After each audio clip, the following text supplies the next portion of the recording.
Hello, health champions. Today we're going to talk about how getting some blood work done and understanding how to read it correctly could actually save your life. And blood work can be life-saving, but let me start off with an analogy regarding automobiles, because I know a lot of people have a car and a lot of people like to service their cars. So here's the question. Is it better to fix your car before it breaks or after it breaks? And when I ask this in my clinic, I always get a giggle and they say, of course, it's better to take care of the problem before it breaks, because then it may just be a $50 oil change rather than a $5,000 transmission or engine overhaul. And this is how we think about cars and expensive property. But unfortunately, we haven't learned to think about our own vehicle, the most important vehicle, our bodies, in quite the same way. We typically just wait until it breaks and then we do something about it. And when it comes to the body, it's also not only about the money. Yes, disease care can get very, very expensive, but it's more about the suffering and the lack of quality of life. That if we take care of ourselves, we could extend our health span, our joyous portion, our quality life, probably by 20, 30 years. Imagine you get a phone call from somebody. You pick it up and it's a totally random phone call. And the first thing they say is, should I turn left or right? I'm out driving. And the first thing you want to know, obviously, is where are you? Assuming that you even talk to this person. But you need to know where they are and where they are going. Otherwise, you can't help them. And this is like a lot of questions I get on my channel. People ask, should I do this or that? But I don't know anything about them. And that's what blood work can do for us, is it can provide a baseline. But as great as baselines and blood work can be, it is also useless if we don't know what we're looking for, if we don't understand what it's telling us. Now, this is a big topic, and in this video, I'm only going to have time to give you a few nuggets. We're going to touch on a few of the most important markers, but to really do it justice, it would probably be an 8 to 10 hour video, and it's hard enough to get people's attention for 10 minutes, if you know what I mean. But if you want to know more than what I can give you in this video, I'm going to let you know later in the video how you can get your hands on a more comprehensive deep dive. It's something that I've been wanting to do for years for my fellow health champions. Anemia is one of the most important things that we can evaluate, not because it is the most common thing out there, but because it is so fundamental. Anemia means lack of blood. And what they're talking about there is the oxygen carrying capacity. If you're anemic, you don't have the capacity to deliver that oxygen. And if you don't understand how important it is, then just hold your breath for a couple of minutes, and I think the answer will come to you. And now think about this. That is how important oxygen is, but if you're anemic, then it is not getting delivered to the degree that your body needs it. So everything can be affected when you have anemia. Hemoglobin is by far the most important marker to evaluate when it comes to anemia, because the hemoglobin is what carries the oxygen. And an adult male should have somewhere between 14 and 16 milligram per deciliter optimally of hemoglobin. Women have a little bit less blood volume per body weight and size, so they can get away with a point or two lower. But then you have all these other different markers on your tests. You have your red blood cell count, you have the hematocrit, you have the MCV, which is mean corpuscular volume. It's the size of the red blood cell. Now, these by themselves are not all that important, but if your hemoglobin is high or low, now you use these other markers to start playing detective and figure out why it's low. Is it low because you don't have iron? Is it low because you're missing some other things? Some other things you want to look at is total iron binding capacity. That's a marker for a protein that goes to grab iron. So if total iron binding capacity, TIBC, is high, that means the body is looking for iron. So if you have a low hemoglobin, you would expect TIBC to be high. But what if it isn't? Then your hemoglobin is low for some other reason. So this is how you can start using this to figure it out. And the best marker to figure out your iron status is called ferritin. That represents your iron reserves, and unfortunately it is hardly ever measured. And the reason you want ferritin on every blood test is that it's very inexpensive and it gives you a lot of information. So let's say that your hemoglobin is normal, but your ferritin, your iron reserves, are very low. That means so far your body has been able to keep up making hemoglobin and red blood cells, but if ferritin is low, then it tells you you're running out. So especially for menstruating women, we want to check that ferritin, because if it's trending low, then you might just be a few weeks away from becoming anemic. On the other hand, in men and postmenopausal women, now you want to watch ferritin to see if it gets too high, because that's called iron overload or hemochromatosis. And just like iron will rust on your car, it can also kind of make your body rust inside. Your liver and your pancreas are the first to get damaged from excess iron, and it will aggravate and promote insulin resistance and metabolic syndrome. But it's also possible to have a high ferritin and a low hemoglobin. So traditionally, anytime we are anemic, we assume that we're lacking iron. But what if it's something else we're lacking and we already have too much iron? If these people are now given iron when they have too much, that just makes the damage worse and they're not solving the problem. In order to make red blood cells, we also need some B vitamins. We need B6, folate, which is also B9, and B12.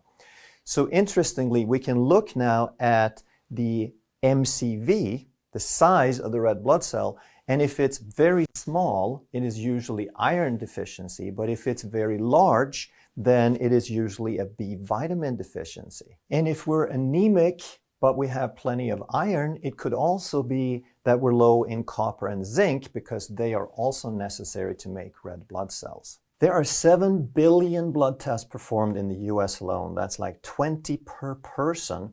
And sometimes they just look for one specific marker in a hospital setting, but a lot of times it's large panels. And there's 6 big problems that we're going to go through why a lot of these panels are wasted. The first reason is that it is not about health. They're not looking to keep you healthy. They're looking for disease. They're looking for after it's already gone wrong. Most of the ranges that you see on blood tests are based on a bell curve. They're based on averages, and they're based on a 95% interval. So if we draw this, then we can see the bell curve like this. And what they do then, this is a normal statistical distribution, and then they take 95%. So they start at 2.5% and they cut off the bottom 2.5% and they cut off the top 2.5%. And if you're in the middle, if you're in the 95% in the middle, then you're considered normal.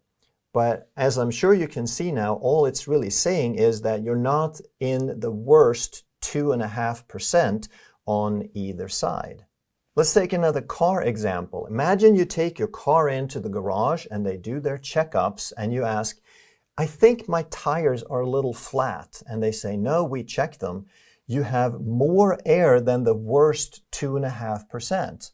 And you're saying, yeah, but my manufacturer recommends 35 PSI. I want to be here in the middle where my car drives the best. I don't want to be down here at the worst 2% or the highest 2% that might be 10 or 60. And they say, oh, don't worry. You're not down in the lowest 2.5% yet. And then they say, let's just do this again next year and see what it looks like then. Let's wait till your next car service. And then if you get the blood work next year and you're actually in the lowest 2.5%, now you get what's called a flag. And another problem with this bell curve distribution is that it changes over time. It's different with different populations, it's different in different states, and as people get sicker, then the norm changes, but it doesn't mean that normal is optimal. The second big problem is that most practitioners, the vast majority of doctors who order blood work, only look at the flag. So they get a report back, something like this, and their eyes just focus in on wherever it says flag and wherever it's marked high or low. And the rest of the test gets no attention at all. So everything here where there's a question mark, what does that mean? Well, all it really means, all you really know, is that you're not in the worst 5%. And to me, that is not very comforting. So I think it's great that they're running all this blood work because it's very inexpensive, relatively speaking, but the way they're reading it, they're only using 1% of the information it could give us. They're throwing 99% of it away because they don't understand enough to get the big picture. It's the equivalent of waiting until the car breaks down, in my opinion. And then if you say, what does this mean? Am I healthy? Then the chances are that most doctors are simply going to answer, you don't have a disease yet. And this ties into the third big problem, and that's that a lot of these ranges are way too broad. As the population gets sicker, the ranges widen to fit the population, the 95%. And one marker in particular is insulin that I talk a lot about, but that rarely gets measured. So insulin reference range goes from about 2 to 25. And 2 is a healthy level, 25 is typically a full-blown diabetic. So again, they wait, it's normal to wait until you have that full-blown disease. But imagine instead that this is a dipstick for your car, for your oil check. And it's supposed to be up here. That's where they say that's where the oil gets the best lubrication for the engine. And you take your car in for a check, and they put the dipstick, they check the dipstick, and they get a tiny little bit of oil down here at the bottom. And you're asking, well, shouldn't we fill it up? And they say, no, we'll wait. We'll wait till next time you come in for service because you're still better off than 2.5% of the population. So if they were to measure it, then they would allow this entire range to be called normal. But even worse is that this hardly ever gets checked. And I tell my patients to ask for it if we don't do the test, and they have to fight with their doctors. Most of them come back saying that they refuse to run the test. It's not standard. But here is why you absolutely have to understand what this does and why it could save your life. So if you have the normal measurement of glucose, that would be this high, and then you have the insulin measurement that would be that high. They should balance. They're different units, but that would be like a normal balanced level. So if this is in year 1 and then we wait 10 years and now we measure again, the thing they measure is glucose. That's a standard test. And it's a controlled variable. The body is working very hard at keeping that variable in control, that glucose level. But the way it's working hard to do it is to produce more insulin. So if it takes this much insulin now to keep the glucose down, we have just quadrupled our insulin resistance. But it's still considered normal because it's within this range. And if we wait another 10 years, then we might have still the same glucose, or maybe it's gone up a few points, but now it takes 10 times. And we're basically just a few months, or it's just a matter of time before we have that full-blown diagnosis of diabetes. And if we measure for health and we understand the physiology instead of just looking for disease and pathology, then we can catch it 10 years earlier. We can catch it in its infancy. And that's what prevention is all about. Problem number 4 is that sometimes they're just using the wrong range altogether. And this could be because of old data, old misconceptions that just take a long time to get cleared up. Or it can be where there are financial interests at stake and there are certain interest groups that push for these changes. And here they are often willing then, after some pushing, to make exceptions to these 95% bell curve ranges. And the classic example, of course, is cholesterol, where I did a video recently and pointed out that there's massive data suggesting that the best ranges are between 200 and 250 total cholesterol. And if you control for other factors like insulin and blood sugar and triglycerides, all of the other components of metabolic syndrome, now you can probably have 200 to 400 and do perfectly fine. And still, the ranges published go from 100 to 199, even though we know that low cholesterol is many times more dangerous than a higher cholesterol. Problem number 5 is a lack of common sense.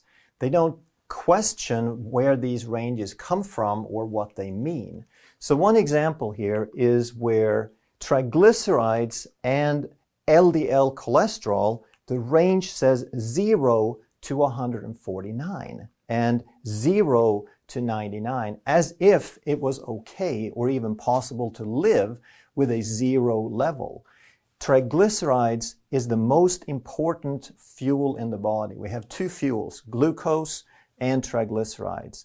And triglycerides make up most of the fuel in the body. So how would it be possible to have 0? It has never happened. You would be long dead before you ever got to 0 triglycerides or 0 LDL. And yet the range goes to 0. And then there are more inconsistencies because we looked at cholesterol just a second ago, and total cholesterol should be between 100 and 199. So apparently you're allowed to have some total cholesterol, but then we look at the ratios. And this is kind of an important ratio, total cholesterol to HDL. It's a good thing to look at.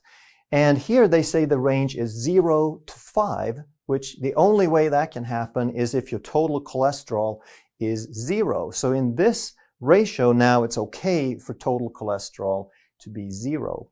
And it is a good marker because if your total cholesterol to HDL is 5, then you're at average risk of heart disease. And obviously you want to do better than average risk of heart disease. So I tell people that typically you want to be about 3.5 and down, but not too low either, because an excessively high HDL can indicate other problems. And then based on this number, they estimate your risk for heart disease. So if your risk of heart disease is 1, then you have the normal risk of heart disease, 100% of normal. But apparently the lower the number, the better off you are, all the way down to 0.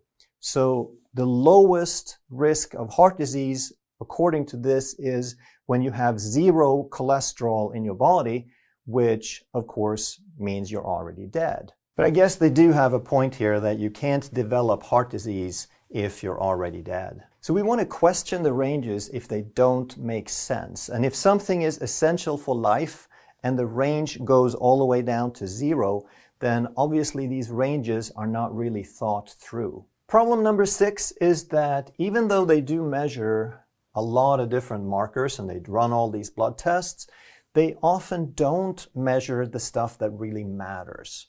So here are these markers. They're not the only ones you need to measure. They're the ones in addition to the ones usually measured. And you want to measure your LDL particle count, and you want to measure your small LDL particle count so that you can see the ratio, which is an indication of how much damage is taking place in your body. The third marker related to that is the LDL size, so that you can confirm what you're finding. We talked about ferritin, and if it's very low, then you're either anemic or you're close to becoming anemic. There's a high risk of it. If ferritin is very high, you have iron overload. And it's really tragic that this is not a standard routine marker. It's becoming more common, but it's still kind of rare. I find this in a lot of people. I send a couple of people every week to go donate blood and unload some iron. Hemoglobin A1C is another marker that's becoming more common, but it's still not totally standard.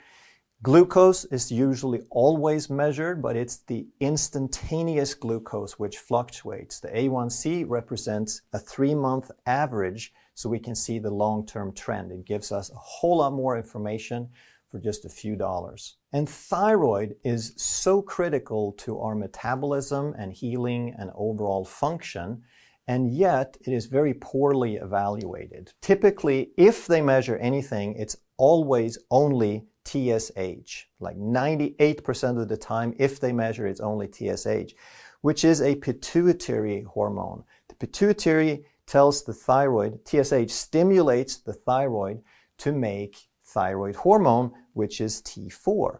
So we don't want to just see what the pituitary is saying. We want to see what is the thyroid actually putting out.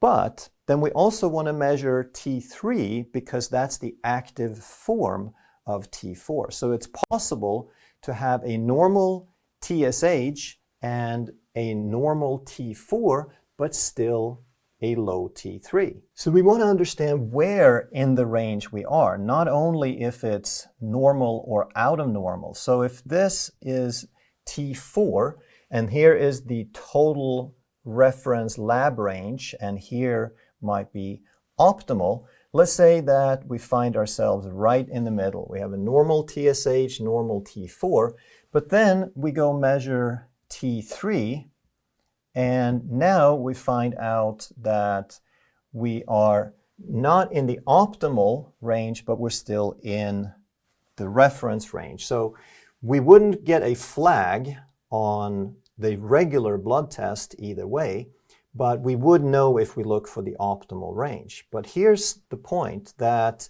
now it's a totally different problem. The problem is not with the TSH, it's not with the pituitary, and it's not with the thyroid. It's the conversion that's not working. So now it's either the liver or the gut that are not working, that are not healthy. So the liver converts about 60% of this, and the gut does another 20, and another 20 is kind of wasted because it's flipped around. But if we don't have a healthy gut, a healthy microbiome, we could lose 20% of our active form of thyroid hormone. So this person could have a perfect TSH, perfect T4, and still be functionally hypothyroid. They don't have enough of the finished product. So we need to understand that if the T4 is here, it should be somewhere in the same relative place in the T3 range if our conversion is working properly. And then there's a couple of more markers called thyroid peroxidase and thyroglobulin antibodies. And these are becoming quite common, and they're not that expensive. So I would suggest everyone, regardless of symptoms, get that done at least once.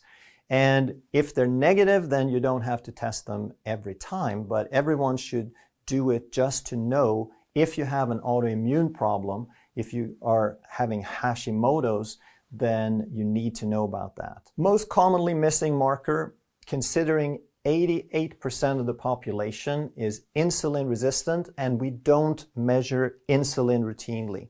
You can measure insulin or C-peptide. They're kind of the same thing. They're built in parallel. The C-peptide has a little bit longer half-life, so it's maybe a little bit better marker, but it's also a little more expensive. So insulin works fine for usual regular purposes of just getting a baseline. But the only time these are typically measured is if they suspect type 1 diabetes. But like I said, 88% of people have too much insulin, and we need to measure it to see where they are and then we need a baseline so we can see where it's going. On my panels, I always add homocysteine. Next to insulin, it's the single strongest independent risk factor for heart disease. If it's high, it means you're not converting, you're not getting rid of it because you're low in methylation factors and B vitamins. So it's usually a pretty easy fix, but we need to know what it is. And the ranges, again, are typically way too big, like 0 to 17. And you really want to keep this under 6 or 7 to keep your inflammation under control. And vitamin D is an absolutely critical marker. The more they study it, the more they find that vitamin D participates in just about everything in the body.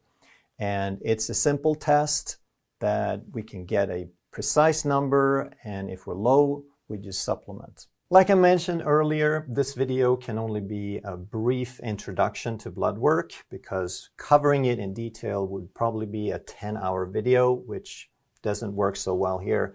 So I've created a blood work course that is more comprehensive, and it is for the layperson to help understand what's going on with them. But let me put that in a frame for you that when I started this channel, when I really started becoming active with the channel a couple of years ago, I just wanted to get information out there. But because of all of the feedback, the positive feedback of the thousands of lives that have been changed for the better, this interest of mine has taken on more of a mission, more of a calling.